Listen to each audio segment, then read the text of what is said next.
Good morning and welcome to Tina EU, the Friday edition on the Breakfast Show. My name is Clotilde Akachenjela Piri, your host for the next 15 minutes as I talk to my guest.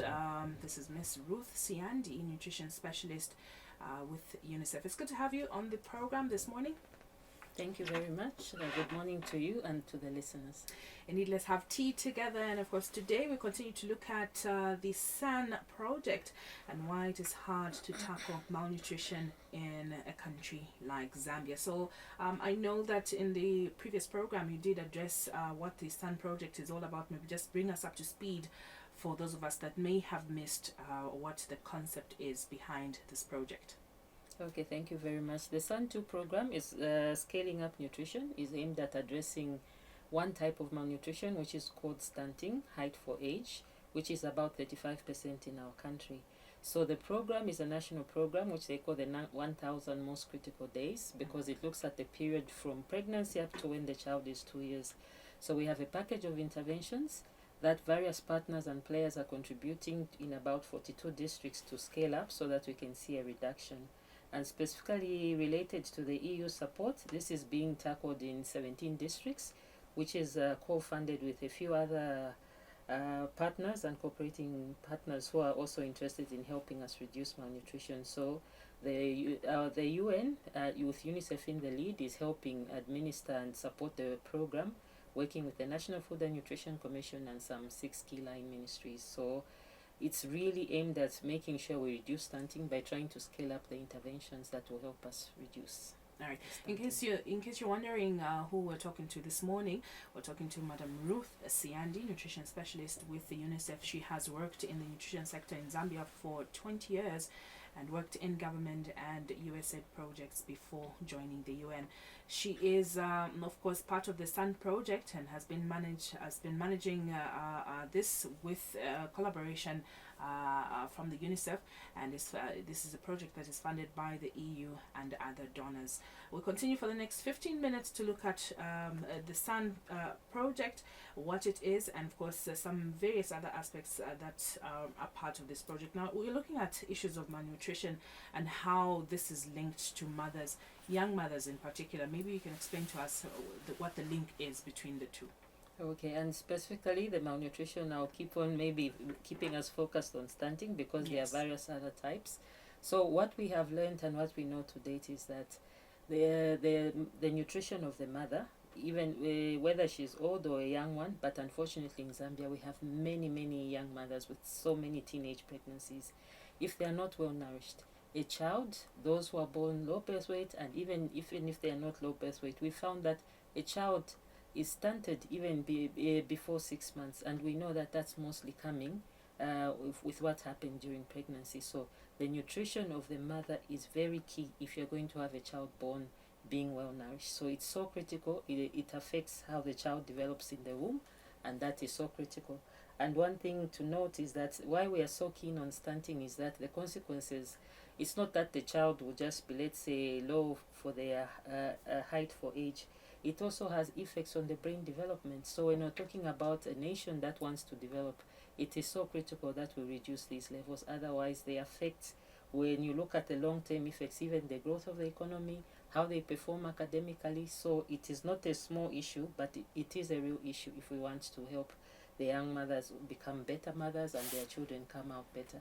And if the malnutrition continues in the child even into the adolescent, then we still have those problems and the cycle. So we start even from adolescents to make sure that they are well nourished. When they become mothers, they are not malnourished, so that they can carry the pregnancy and become healthy themselves, and the children that are born are not malnourished. Okay, I know you've explained quite well what this type of malnutrition is all about. Maybe just before we get to the next step of what can be done to help the situation, break it down for us. When you speak about malnutrition and stunting in particular, what exactly are we talking about?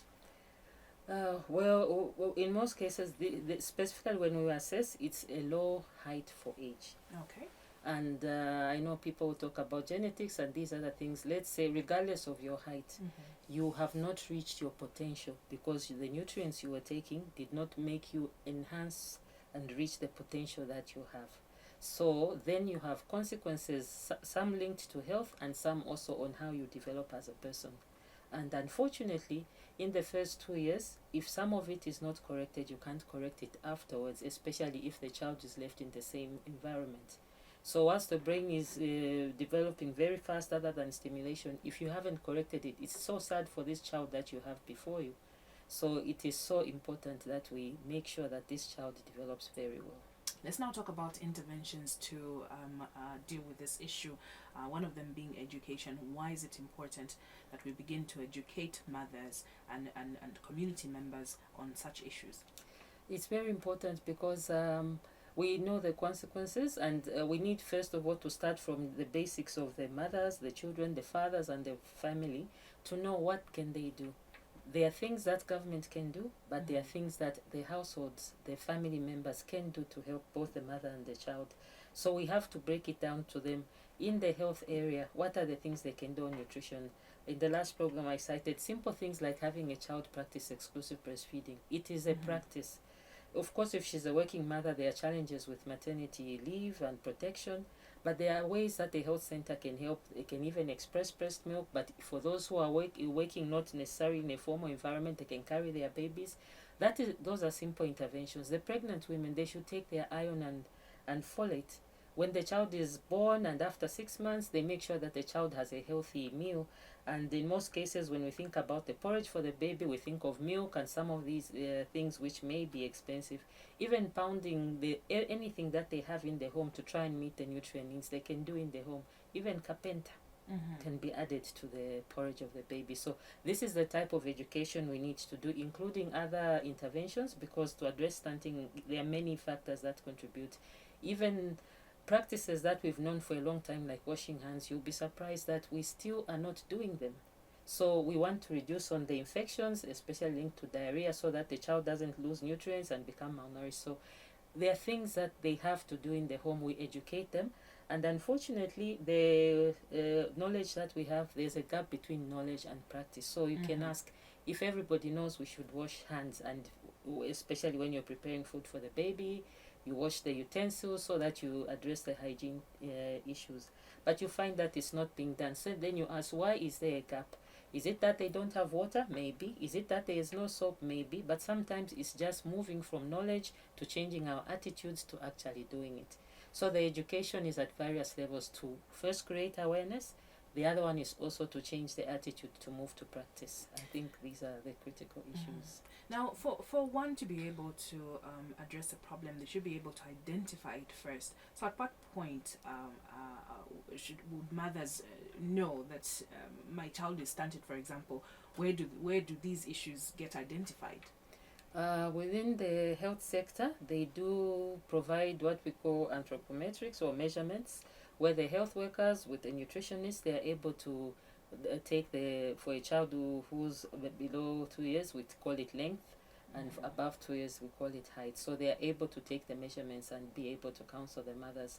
We have challenges that we may not have all the equipment everywhere, but the health workers, where it exists, especially the height boards, they are able to take the measurements and give feedback to the parents, the mothers or the fathers or whoever is taking care.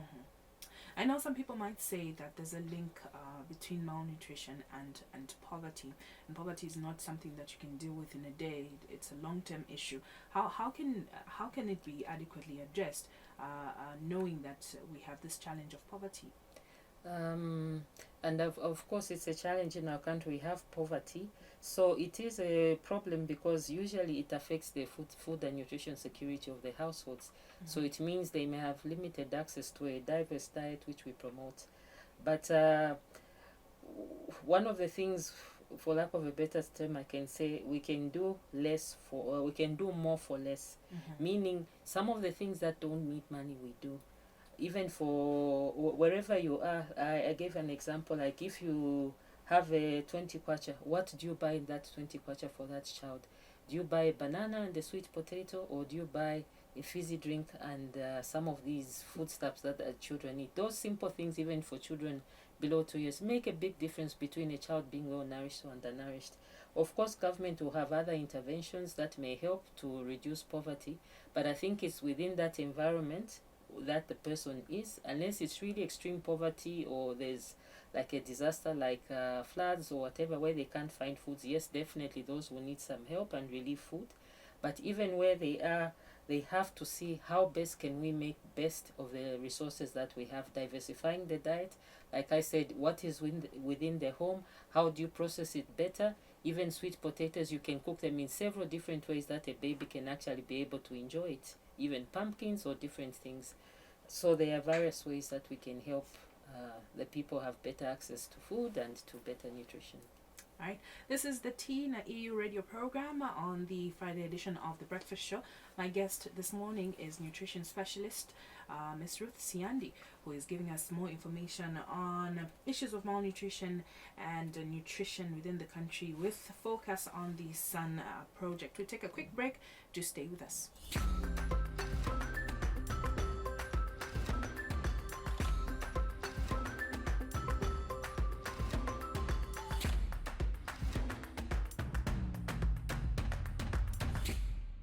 Thank you so much for staying with us, and we'll continue with our discussion. We focus on the SUN 2 project, and I know that this project also supports conservation agriculture. Now, is this problem of malnutrition also linked to the situation of the many smallholder farmers that still live in difficult conditions?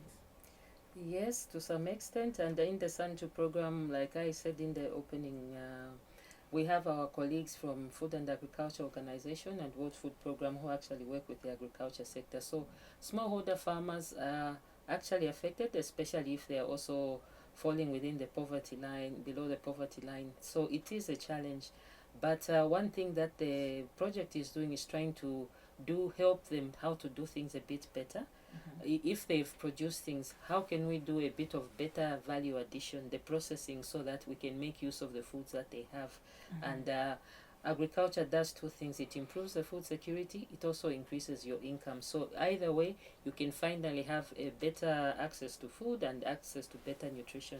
But it's also important to note that for the SUN, it's about multiple interventions in addressing malnutrition. So they also need to be linked to the other interventions that are happening. It's not just one area that will affect and cause someone to become malnourished. So we have programs like the Pass-On program, where they will have a group of young mothers who, when they start, they have some chickens they give, so that when the chickens multiply, they are shared, and maybe those chickens are able to lay eggs and they're able to feed their children. So there are various strategies that are available in trying to diversify and make better of what they have.